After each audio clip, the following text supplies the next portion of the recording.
আমি বালবাড়ি থেকে বলছি, সুস্থি রয়। হ্যাঁ বলুন। হ্যাঁ, আমার এই যে পায়ে আমার ফুলে যাচ্ছে, মানে আমি ডাক্তারকে বলেছিলাম, দাঁড়িয়ে রান্না করছি বলে তাই বললো ডাক্তার। না, ডাক্তারবাবু কি বললো আমি আপনাকে জিজ্ঞাসা করছি না। আপনার কি আপনার সমস্যাটা কি সেটা বলবেন শুধু। আমার সমস্যাটা পাটা ফুলে যাচ্ছে। পায়ের কোন জায়গা ফুলছে? পা অনেক বড় একটা শরীরের অংশ, মানে পায়ের পাতাটা ফুলে যাচ্ছে। পায়ের পাতা ফুলে যাচ্ছে। আপনি এটা লক্ষ্য করে দেখেছেন? ঘুম থেকে ওঠার সময় কম থাকে, বেলা হচ্ছে তত বাড়ছে, এরকম লক্ষ্য করেছেন? হ্যাঁ, কম থাকে না, মানে পাটা মানে বেশি দাঁড়িয়ে কাজ করলে বেশি পাটা ফুলে যাচ্ছে। আমি এটাই আপনাকে জিজ্ঞাসা করছি যে ঘুম থেকে ওঠার সময় কম থাকে, হাঁটা চলা করলে আস্তে আস্তে বাড়ে, এটাই তো?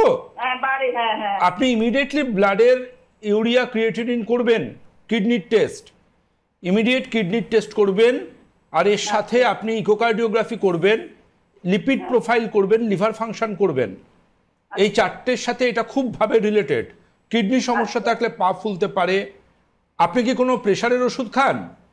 হ্যাঁ, প্রেশারের ওষুধ খাচ্ছি। প্রেশারের ওষুধ যদি খান সেক্ষেত্রে সেই ওষুধের সাইড এফেক্টও পা ফুলতে পারে।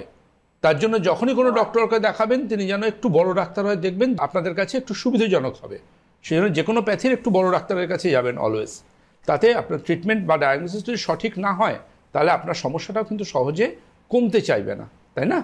তো আপনি এই টেস্টগুলো করবেন। আরও একবার বলে দিই, blood for sodium, potassium, urea creatinine, liver function test, lipid profile, এগুলো আপনি করান।